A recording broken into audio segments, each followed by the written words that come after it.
Tofa, yaƙi tsakanin ƙasar Iran, Amurka da Isra'ila ya dawo baya, yayin da a yanzu ake shirin komawa fagen daga domin gwabzawa, biyo bayan harin da ƙasar Amurka da wato Iran ke wa juna.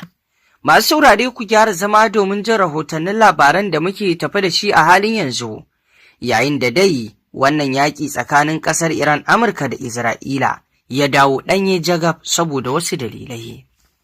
Inda har ma Donald Trump shugaban ƙasar Amurka ya yi ikirarin kai wasu manyan hare-hare cikin dare a kan ƙasar Iran. Ita kuma Iran ta ce ba za ta miƙa wuya ba. Yayin da kuma ƙasashen duniya a yanzu ke shirin wato nuna wa ƙasashen na Amurka da Iran su koma kan teburin nan na tattaunawa su ci gaba. Masu saurare bar mu kawo muku jerin rahotannin labaran da muke tafa da su kan wannan al'amari domin ku ji. Iran ta ce ba za mu miƙa wuya ba. Shugaban Majalisar Dokokin Iran Muhammad Baghir Ghalibaf ya ce ƙasarsa ba za ta taɓa miƙa wuya ba, sa'o'i bayan musayar hare-hare tsakanin Iran da Amurka. A wani saƙo da ya wallafa a shafin sada zumunta na X, Ghalibaf ya ce, "Mu ba mutanen da za su ja da baya ba ne ko mu miƙa wuya ba ne." Ya kuma shaida wa Amurka cewa lokacin nuna ƙarfin iko da matsin lamba ya huce, yana mai cewa ba za ta cimma abin da take so ta wannan hanyar ba. Shugaban majalisar ya zargi Amurka da karya wasu muhimman yarjejeniyoyi da aka cimma tsakanin ƙasashen biyu. Yana mai cewa hare-haren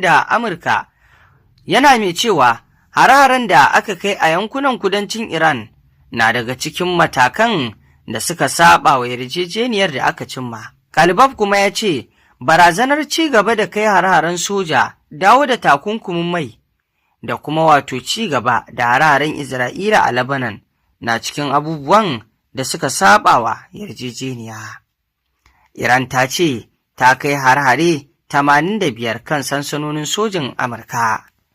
Rundunar juyin juya halin Iran IRGC ta bayyana cewa ta kai hare-hare 85 kan wuraren sojin Amurka da ke yankin gabas ta tsakiya, a matsayin martani ga hare-haren da ta ce rundunar sojin Amurka ta CENTCOM ta kai kan wato wasu wurare a kudancin Iran.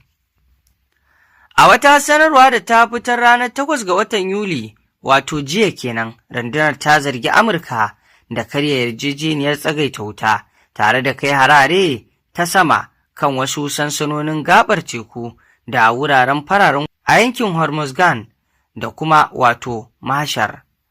IRGC ta ce matakin na Amurka wani yunkuri ne na karkatar da hankalin jama'a daga wasu muhimman abubuwa da ke faruwa a Iran da makwabciyarta Iraki. Sanarwar ta kuma ce sojojin ruwa da na wato sama na rundunar sun gudanar da hare-hare ta amfani da makamai masu linzami da jirage marasa matuƙa kan muhimman cibiyoyin sojin Amurka a Bahrain da Kuwait. Bugu da ƙari, IRGC ta ce ta harbi wani jirgin leƙen asiri na Amurka ƙirar MQ. Wannan sabon rikici ya ƙara tsananta tashin hankali da ke tsakanin Amurka da kuma ƙasar Iran.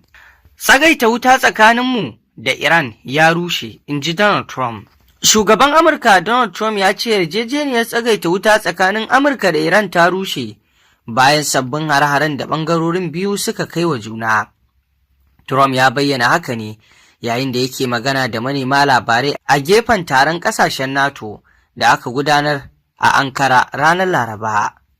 Ya ƙara da cewa baya son ci gaba da mu'amala da Iran, yana mai bayyana tattaunawa da ƙasar a matsayin wato ɓata lokaci.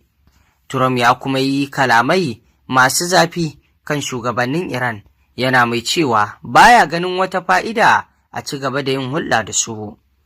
Kalaman na Trump na zuwa ne bayan Iran da Amurka sun yi musayar hare-hare tare da zargin juna da karya yarjejeniyar tsagaita wuta da aka cimma a baya, lamarin da ya sake ƙara tayar da hankali na rikicin tsakanin ƙasashen guda biyu. Iran ta gargaɗi ƙasashen tekun fasha kan ba da haɗin kai wajen kai mata hari. Iran ta yi gargaɗi ga ƙasashen tekun yankin fasha da kada su bari a yi amfani da ƙasashensu ko wato kayayyakin sojinsu wajen kai hari a kanta, Tana mai cewa duk wata haɗin kai da Amurka, Iran za ta ɗauke shi a matsayin aikata laifi. Ma'aikatar harkokin wajen Iran ta ce Amurka ta kai hari kan wasu cibiyoyin sa ido da leƙen asiri da ke tekun kudancin Iran, abinda ta bayyana a matsayin karya yarjejeniyar kawo ƙarshen yakin. Iran ta kuma zargi Amurka da alhakin lalata wasu muhimman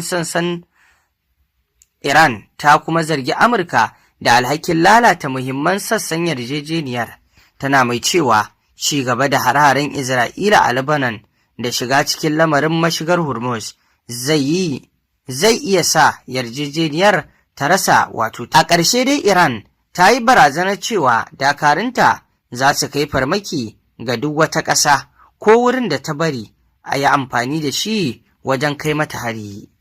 A nan kuma ƙasar Faransa ce ta yi kira ga ƙasar Amurka da Iran wato su ci gaba da tattaunawar zaman lafiya.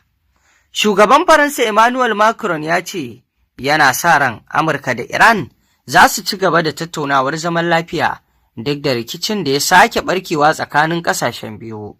Macron ya bayyana cewa hare-haren da Iran ta kai kan sansanonin sojin Amurka a yankin tekun Fasha sun saba wa yarjejeniyar da aka kulla tsakaninsu, yana mai cewa Tehran ta yi kuskure wajen kai irin waɗannan hare-hare. Sai dai ya jaddada cewa har yanzu akwai damar ci gaba da taruka da tattaunawa da aka tsara wato a ƙarƙashin yarjejeniyar tsagaita wuta ta kwanaki 60 tsakanin Amurka da Iran. Kalaman Macron sun zo ne bayan da shugaban Amurka Donald Trump ya ce yarjejeniyar da ke tsakaninsu da Iran ta rushe. To kun ji dai shi Macron ya nuna Iran ta yi kuskure, amma kuma bai nuna Trump sun yi kuskure ba su a harin da suka kai. Qatar ta buƙaci Iran da Amurka su rage zaman tankiya. Ita ma ƙasar nan ta Qatar mai shiga tsakani domin tabbatar da zaman lafiya a tsakanin Amurka da Iran ta buƙaci ƙasashen biyu da su rage zaman tankiya da ke tsakaninsu. Ƙasar ta Qatar ta taka muhimmiyar rawa wajen tabbatar da shiga yarjejeniyar tsagaita wuta a tsakanin ƙasashen biyu, lamarin da ya kawo tsagaita yakin.